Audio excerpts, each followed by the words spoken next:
সবাইকে শুভেচ্ছা। আজকে আমরা কথা বলবো আনুপাতিক নির্বাচন ব্যবস্থা বা প্রপোর্শনাল রিপ্রেজেন্টেশন পিআর সিস্টেম নিয়ে।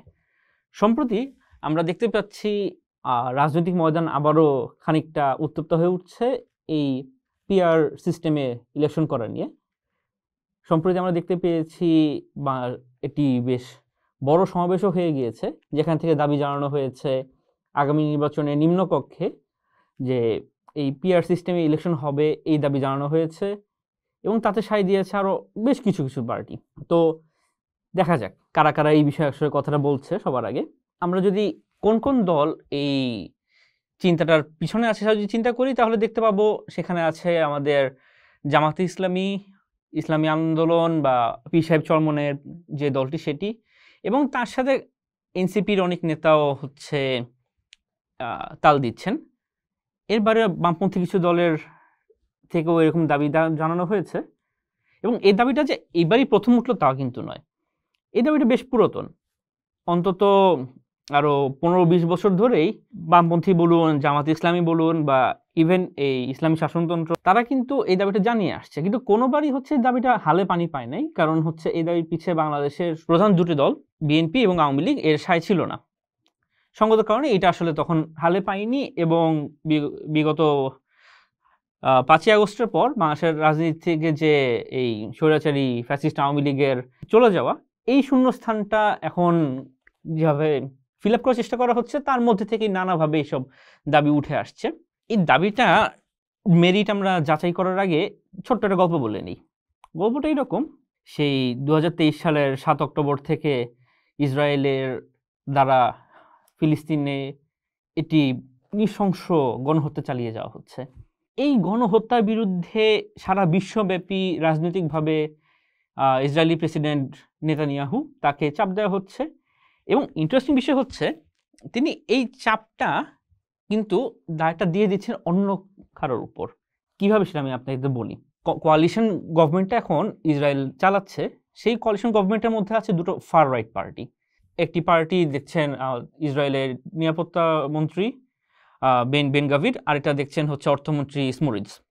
সো এই দুটো পার্টির 120টা আসনের মধ্যে 6টা এবং 7টা, এই দুজন মিলে হচ্ছে 13টা হচ্ছে আসন তাদের আছে। কিন্তু নেতানিয়াহুর যে নির্বাচনী জোট, তাদের আছে 67টা আসন। তারা প্রত্যেকবার যতবারই হচ্ছে সিজফায়ারের কথা উঠছে, তাদের কেউ না কেউ বলছে আমরা কিন্তু বের হয়ে যাব কোয়ালিশন থেকে, এবং কোয়ালিশন থেকে বের হয়ে যাওয়ার অর্থ হচ্ছে নেতানিয়াহুর সরকার ফল করবে। সো তারা প্রথম থেকেই এই দুই ফার রাইট পার্টি খুবই সামান্য, দুজন মিলে কিন্তু 10% ভোট, বেয়ারলি 10% ভোট তারা হচ্ছে পেয়েছে, অথচ তারা একটা গণহত্যাকে চালিয়ে যাচ্ছে। আমি খুব এক্সট্রিম একটা এক্সাম্পল দিলাম, কিন্তু আসলে ছোট ছোট পার্টিগুলা তাদের খুবই ক্ষুদ্র রিপ্রেজেন্টেশন নিয়ে একটা নির্বাচিত সরকারকে কিভাবে পিআর সিস্টেমে অসল করে দিতে পারে, সেটার সবচেয়ে ভালো উদাহরণ হচ্ছে এইটা, যেটার একদম বাস্তব প্রমাণ আমরা দেখতে পাচ্ছি। এই অজুহাতটা দেখে নেতানিয়াহু কিন্তু গণহত্যা চালিয়ে যাচ্ছে। এখন চিন্তা করে দেখুন, বাংলাদেশের মতো একটা দেশে আমরা কি পিআরকে অ্যাফোর্ড করতে পারি কিনা। বাংলাদেশে অদূর ভবিষ্যতে আশা করি এরকম ঘোরতর কোনো সংকট তৈরি হবে না, কিন্তু সংকট কি সবসময় এরকম যুদ্ধ বিগ্রহ জাতীয় নিরাপত্তা ইস্যুতে হতে পারে না, খুব ছোট ছোট ইস্যু নিয়ে হতে পারে। এরকম একটা ছোট একটা ইস্যুতে সবসময়ই দেখা যায় যখন আমরা পিআর সিস্টেমে যাব, এসব যে নির্বাচনী জোটগুলো তাদের হচ্ছে সরকারকে অসল করে দেওয়ার পাওয়ারটা অনেক বেশি থাকে। তারা সেখানে সরকার ইজিলি ব্ল্যাকমেল করতে পারে, এবং যখন সে একটা ছোট একটা পার্টি 5% ভোট, 6% ভোট, 10% ভোট, এটা সে যখন ডিসাইডিং ফ্যাক্টর হয়ে যায়, যখন সে কিং মেকার হয়ে যায়, তখন সে কিন্তু সেটাকে অ্যাবিউজ করবে। এবং বাংলাদেশের মতো একটা দেশে এইরকম একটা প্যারালাইজ সরকার বলতে পারেন বা একটা উইক সরকার, এটা কিন্তু খুব বাংলাদেশের জন্য রিস্কি একটা সিচুয়েশন। তার কারণ হচ্ছে আপনারা যদি হচ্ছে ইভেন ডেভেলপ কান্ট্রিগুলোর দিকে তাকান, ডেভেলপ কান্ট্রিগুলোর মধ্যে যদি দেখেন, তাও দেখবেন কিন্তু এইরকম পিআর সিস্টেমের কারণে রেগুলারলি তাদের সরকার হচ্ছে মানে প্যারালাইজড হয়ে যাচ্ছে, সরকার টিকছে না। ইটালিতে কিন্তু বছরে গড়ে 2 বছর বেশি কোনো সরকার টেকে না। বেলজিয়ামের মতো একটা অত্যন্ত ডেভেলপড, একটা হাইলি ইভলভড ডেমোক্রেটিক কান্ট্রি, তাকেও কিন্তু একটা সময় 541 দিন সরকার ছিল না একটা দেশের। তার কারণ হচ্ছে সেই পিআর সিস্টেম, আপনার নেগোশিয়েট করতে হবে, এবং এইসব ক্ষেত্রে একটা 40% ভোট পাওয়া, 40% ম্যান্ডেট পাওয়া একটা দলের চাইতে এই 5% 10%-এর কিন্তু হচ্ছে পাওয়ার অনেক বেশি থাকে। আপনি হচ্ছে অত দূরে যাব না, আপনার হচ্ছে সাউথ এশিয়াতেই আমরা একটা দেশ দেখি, নেপাল। নেপালে পিআর সিস্টেম আসার পর এই 2008 অথবা 2009 সালে তারা পিআর সিস্টেম হচ্ছে চালু করে, এবং এটার পর থেকে তাদের 12 বার সরকার চেঞ্জ হয়েছে গড়ে 2 বছর। ক্যান ইউ ইমাজিন বাংলাদেশের মতো একটা দেশ, সেখানে প্রতি 2 বছর পর পর হচ্ছে একটা করে সরকার চেঞ্জ হয়ে যাচ্ছে। এবং বাংলাদেশের মতো একটা দেশে এটা কিন্তু খুবই রিস্কি একটা সিচুয়েশন, কারণ বাংলাদেশের পলিটিক্স বলুন, তার পলিটিক্যাল ইকোনমি বলুন, এভরিথিং, বাংলাদেশের যে রাজনৈতিক ইনস্টিটিউশনগুলো আছে সেগুলো কিন্তু দুর্বল। এই বিষয়টা আসলে মানে অস্বীকার করার কিছু নাই। সেই সংস্কারই বলুন বা যাই বলুন, বাংলাদেশের যে কোনো ডেমোক্রেটিক ইনস্টিটিউশন কোনো আসলে হচ্ছে সেগুলা প্রপারলি ফাংশন করে না। এবং এইখানেই চলে আসে হচ্ছে আপনার সরকার অথরিটির বিষয়। বাংলাদেশের মতো একটা জায়গায় যেখানে আপনার কোনো ইনস্টিটিউশন ঠিকমতো কাজ করে না, সেক্ষেত্রে আপনাকে অবধারিতভাবে যেতে হবে আপনার সরকারের কাছে। একটা উইক সরকার কতটা সমস্যা সৃষ্টি করতে পারে সেটার উদাহরণ কিন্তু আমাদের বেশি দূর যেতে হবে না। আমরা হচ্ছে বাংলাদেশেরই এই আগস্টের 5 তারিখের পর এমন অনেক র্যান্ডম ইনসিডেন্ট পাবো, যেসব ইনসিডেন্টে হচ্ছে দেখা যায় যে হা করে তাকায় থাকতে হয়। ফর এক্সাম্পল চিন্তা করেন, আপনার এই উইক গভর্নেন্স বা উইক একটা সরকার থাকার মেন সমস্যাটা হচ্ছে আইন শৃঙ্খলার অবনতি ঘটে।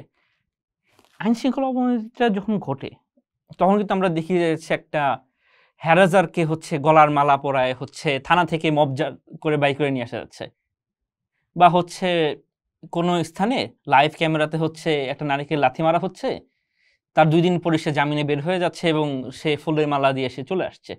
এইরকম ইনসিডেন্ট কিন্তু একটা ডেমোক্রেটিক গভর্নমেন্ট বা বাংলাদেশের মধ্যে একটা জায়গায় একটা শক্তিশালী সরকার থাকলে তার আইন শৃঙ্খলার উপর যে স্ট্রং গ্রিপ থাকবে, সে কিন্তু এগুলো সে কন্ট্রোল করবে। তাকে নিজের সাথেই করতে হবে। একটা এলাকার এমপির পারফরমেন্সের উপর নির্ভর করবে হচ্ছে সে এমপি কাজ করতে পারে কিনা। এইখানে তার এমপির, হ্যাঁ আপনি বলতে পারেন যে হ্যাঁ এত বছর তো আমি এমপি চোখে দেখিনি, কারণ এত বছর হচ্ছে আপনি একটা আওয়ামী লীগের একটা ফ্যাসিস্ট রেজিমের আন্ডারে ছিলেন, যেখানে ডেমোক্রেসি ছিল না, কোনো ইনস্টিটিউশন ছিল না, এবং একটা চোরতন্ত্র চালু ছিল। সেই আওয়ামী লীগের এই কালেকটিভ পিটিএসডি-তে আমরা ভুগতেছি, আমি সেটা বুঝতে পারতেছি, কিন্তু এই পিটিএসডির কারণে তো আমরা দেশের মানে কাঠামোগত জায়গাটা আমরা উইক করে দিতে পারি না। বাংলাদেশের গভর্নমেন্ট সামনে যেই আসলে সে আওয়ামী লীগ হবে না। আমাদের এইটুক জিনিসটা রাখতে হবে যাতে আমরা ভবিষ্যতে এমন কিছু করে না বসে যেখানে আসলে দেশটাই দুর্বল হয়ে যাচ্ছে।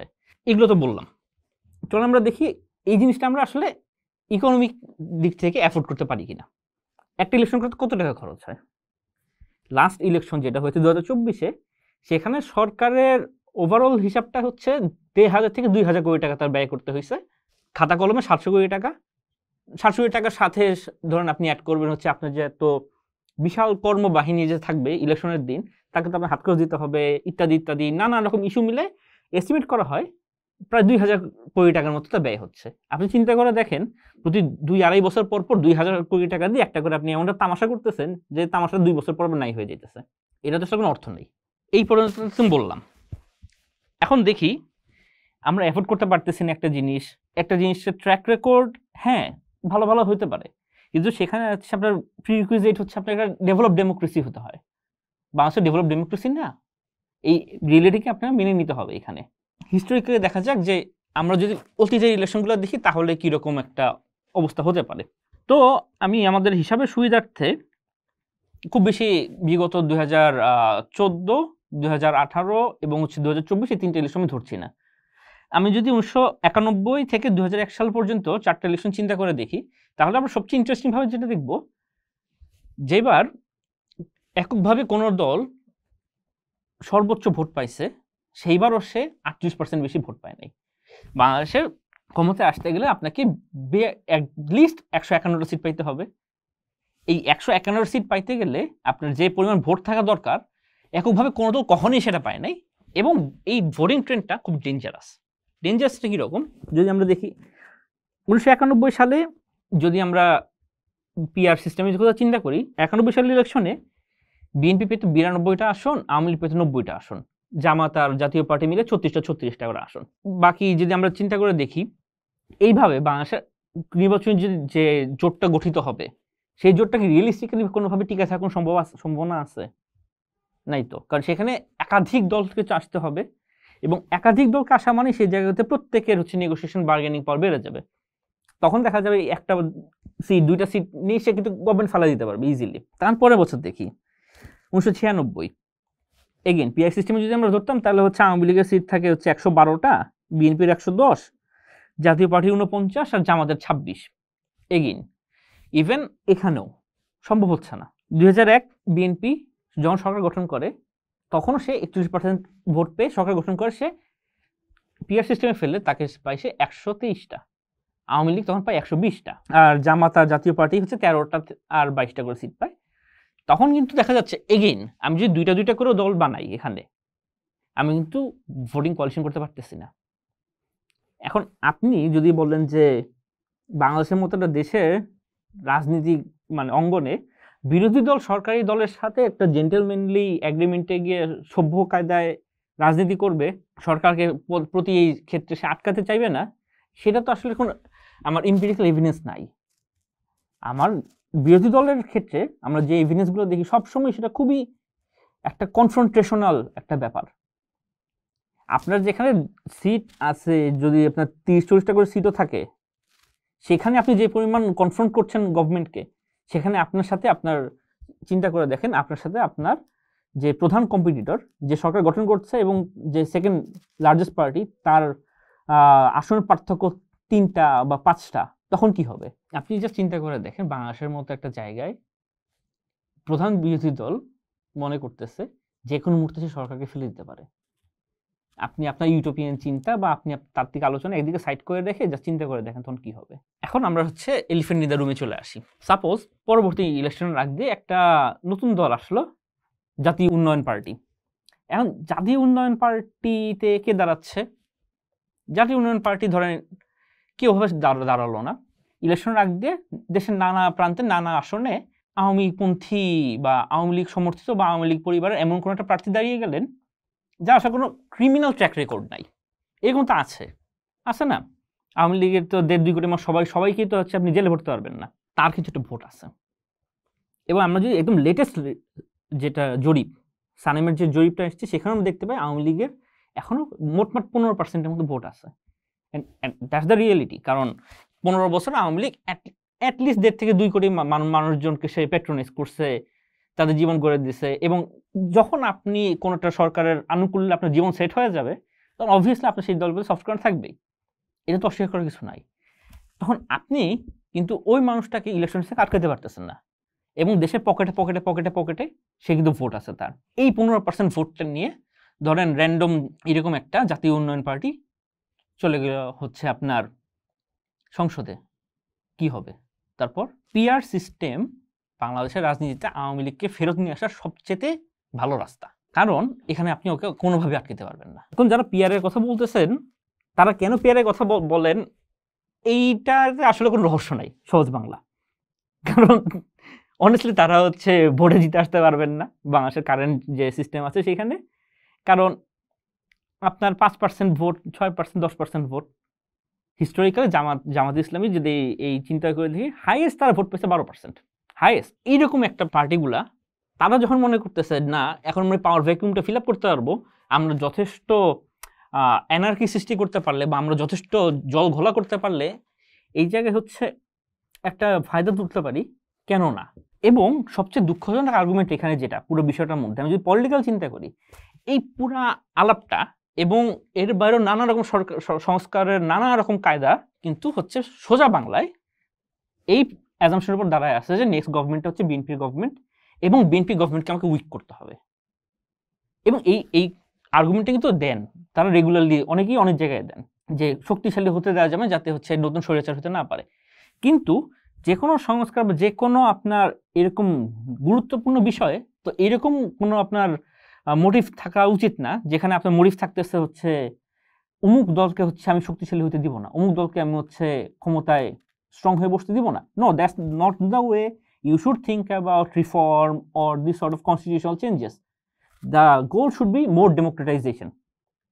এখন পিআর কি হচ্ছে মোর ডেমোক্রেটাইজ করে না? হ্যাঁ করে, ডেফিনেটলি করে। কখন করে? যখন সেখানে আপনার ইনস্টিটিউশন থাকে। আপনার নির্বাচনী ব্যবস্থায় হচ্ছে আপনার কোনো ভিত নাই। সহজ বাংলা। আওয়ামী লীগ আমলে যা ছিল সব নাই হয়ে গেছে। যেখানে আপনার বিল্ডিং এর ফাউন্ডেশন নেই সেখানে আপনি চিন্তা করছেন, হ্যাঁ আমি হচ্ছে একটা সিস্টেম যে সুইডেনে খুব ভালো কাজ করে, যেটা নরওয়েতে খুব ভালো কাজ করে, সেটাকে আমি হচ্ছে বাংলাদেশে এখানে উঠাই দিব। কারণ আমি হচ্ছে বিশ্ববিদ্যালয়ের বইয়ে পড়েছি, এভাবেই খুব ভালো কাজ হয়। No, it doesn't work like that.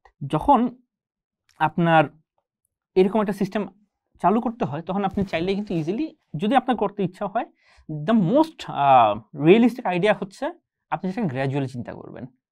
PR system কেন? বাংলাদেশে একটা সাধারণ ভোটার পিআরের নামও জীবনে শুনে নেই। সে চিনে হচ্ছে আমার এলাকার অমুক এমপি দাঁড়াবে, অমুক মার্কা নিয়ে দাঁড়াবে, এবং আমি আমার কোনো সমস্যা হলে আমি তার কাছে যাব। পিআরে তো আপনার কোনো মানে এটা নাই। এখানে হচ্ছে আপনার দলের উপর ডিপেন্ড করতে হবে।